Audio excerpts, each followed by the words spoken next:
Salut à tous, c'est Gabriel pour Android. Cette fois on se retrouve pour un test vidéo du Meizu MX4 Pro. Le MX4 Pro, c'est une version plus grande du MX4. Cette fois on a un écran de 5,5 pouces avec une définition Quad HD, contrairement au MX4 classique qui avait un écran de 5,36 pouces avec un écran Full HD.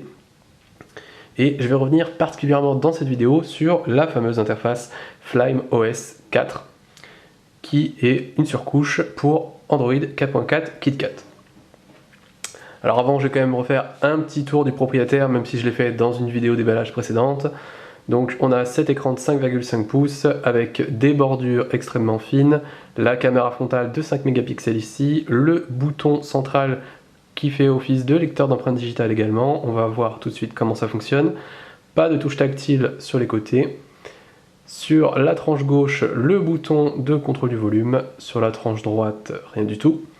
Au-dessus, la prise casque 3,5 mm, le bouton d'allumage. En dessous, les 4 petits trous qui servent de haut-parleur, la prise micro USB 2.0, le micro, et ici une petite encoche pour ouvrir la batterie et mettre sa carte SIM. Et enfin à l'arrière, un dos en plastique et non en aluminium comme c'est le cas sur le cadre. Un capteur Sony de 20,7 mégapixels, le double flash LED en dessous, et ici le logo Meizu. Si vous voulez plus de détails sur la coque amovible et ce qu'on peut faire ou non avec, notamment sur la batterie et la carte micro SD, vous pouvez voir ça sur ma vidéo de déballage précédente. On s'intéresse maintenant à l'interface. Donc on est bien sur du Android 4.4 KitKat, même si ça n'y ressemble pas trop. En effet, Meizu avec son interface FlymeOS a pris quelques libertés et s'est même fortement inspiré d'iOS. Donc qu'est-ce que ça change concrètement?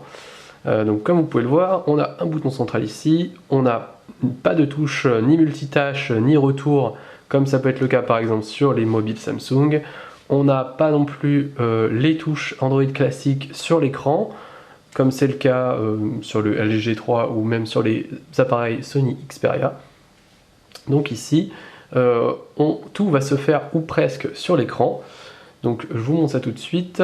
Déjà on n'a pas de bureau, enfin on n'a pas de lanceur d'application, pardon. Tout se trouve directement sur les bureaux. Donc lorsque vous installez une application, hop, vous aurez directement l'icône qui s'affichera ici.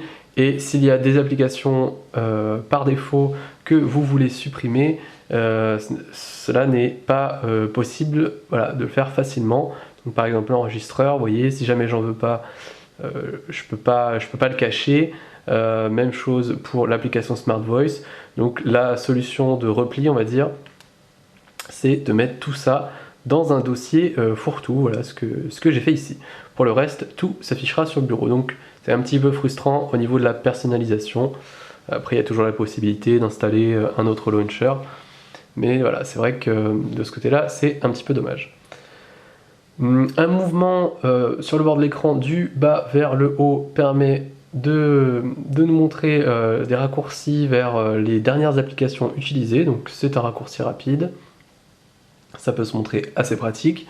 Comme vous pouvez le voir, le Play Store est installé par défaut, donc pas de souci à vous faire de ce côté-là, vous pourrez profiter de toutes les applications du Play Store sur ce Meizu MX4 Pro. Au niveau des notifications, donc on a ici un effet de transparence avec un léger flou derrière qui rappelle encore une fois iOS, hein, tout comme les icônes rondes et ce design flat. Donc ici, tous les raccourcis.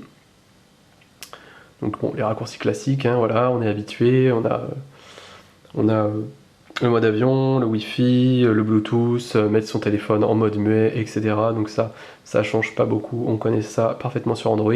Toutes les notifs s'affichent ici, donc là j'en ai pas, mais elles s'affichent bien sur ce panneau. On va se rendre dans les paramètres pour voir à quoi peut servir donc ce bouton central. Donc je vous montre ça tout de suite. Vous allez dans Accessibilité, qui se trouve ici, et vous pouvez configurer l'action que vous allez vouloir faire avec ce bouton qui se trouve sous l'écran. Donc vous voyez, là j'ai activé maintenir le bouton d'accueil. Alors par défaut c'est activer Smart Voice qui est donc le service de commandes vocales. Moi, j'ai préféré mettre éteindre l'écran. Donc ça se traduit de cette manière: si jamais je reste appuyé dessus, l'écran s'éteint, et si je rappuie, il s'allume. Donc c'est assez pratique dans la mesure où le bouton d'allumage ne se trouve pas du tout sur le côté. Donc bon, l'écran fait quand même 5,5 pouces, donc le téléphone est imposant, et c'est vrai qu'aller chercher ce bouton qui se trouve en haut est pas toujours évident. Donc là, voilà, vous allez dans les options d'accessibilité, et vous avez cette possibilité d'éteindre et d'allumer l'écran en restant appuyé sur le bouton central. Autre possibilité, on a HomeKey Touch. Donc là, c'est pareil, ça utilise toujours le bouton central, mais ça ne sera pas une pression longue, ça sera un simple appui. Donc c'est quand vous le touchez une fois, donc soit il ne se passe rien, ce qui est activé par défaut. On a aussi la possibilité de revenir en arrière ou de revenir directement sur le bureau principal. Donc là, j'ai mis revenir en arrière, c'est-à-dire que lorsque vous vous trouvez dans une application, donc ici vous voyez, je rentre par exemple dans les différents fichiers, si j'appuie hop, simplement une fois, ça reviendra à l'étape précédente. Autre particularité de ce MX4 Pro par rapport au MX4 classique, c'est la présence du lecteur d'empreintes digitales qui se trouve toujours sur ce fameux bouton. Décidément, il a vraiment toutes les fonctionnalités pour lui. Donc lorsqu'on allume, ici je suis sur l'écran de verrouillage, il me propose un code, mais je peux, car je l'ai configuré à l'avance, juste poser mon doigt dessus pour déverrouiller le téléphone. C'est franchement très efficace. Le code PIN évidemment est là pour vous sauver la mise si jamais voilà, ça ne fonctionne pas, mais j'ai jamais rencontré ce cas de figure.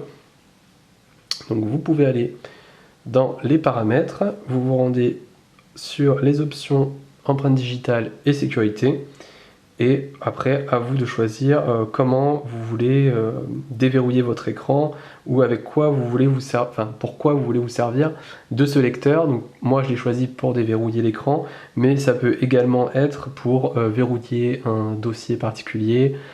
Voilà, si vous avez peur que quelqu'un accède à vos contenus, vous pouvez faire ça, ce qui se montre assez pratique. Donc voilà, je peux vous refaire là. J'ai une empreinte digitale d'ajouter, je peux ajouter une empreinte, et donc en fait ça se configure de cette manière-là. Donc il y a un petit rappel qui vous dit que voilà, vous pouvez déverrouiller l'écran avec, déverrouiller les applications et documents cryptés, ou payer avec votre compte Flyme. Donc j'ai juste à poser mon doigt sur le bouton d'accueil, donc je vais le faire, hop, voilà. Et donc pour enregistrer votre empreinte, vous devrez appuyer de cette manière plusieurs fois sur le bouton, et vous voyez, l'empreinte va se remplir au fur et à mesure, et lorsque vous aurez suffisamment répété l'action et que l'empreinte digitale sera entièrement remplie, votre doigt sera configuré et vous pourrez vous en servir pour déverrouiller tout ça.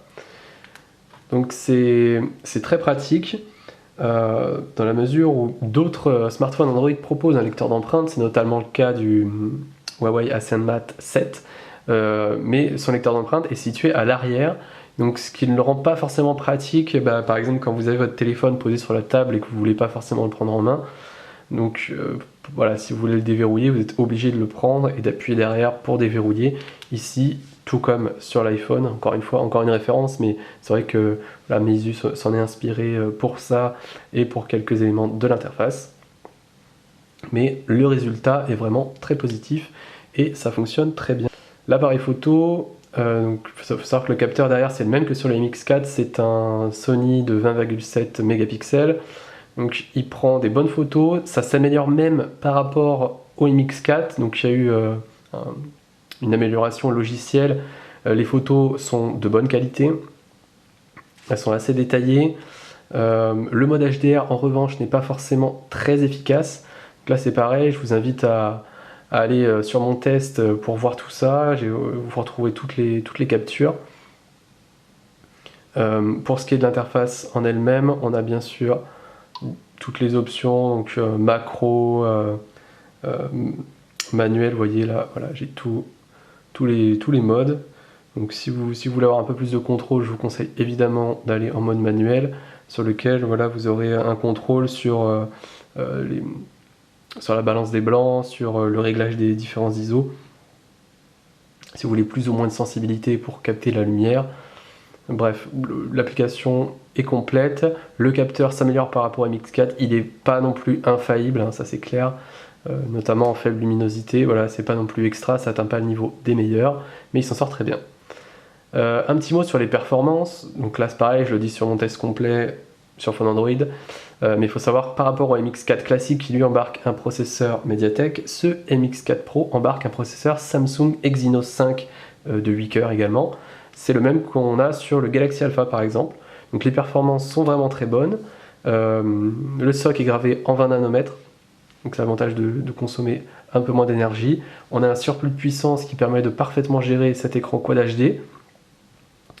Donc qui est de très bonne qualité, hein. Vous voyez, les angles de vision sont bons, la luminosité est suffisamment importante pour pouvoir regarder le téléphone en extérieur quand il y a le soleil dessus. Et donc voilà, pour revenir aux performances, elles sont vraiment excellentes. Il n'y a aucun souci à vous faire là-dessus, vous pourrez jouer à tous les jeux sans problème. Je terminerai sur la batterie, elle fait 3350 mAh, donc c'est 250 mAh de plus que sur le MX4.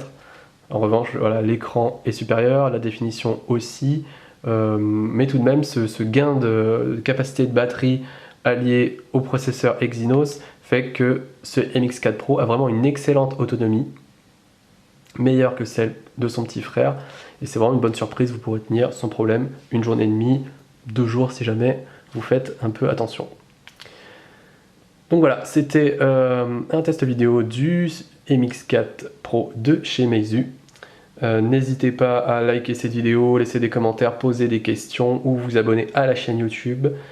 Et on se retrouve très vite sur phone Android pour d'autres vidéos. Merci, salut à tous.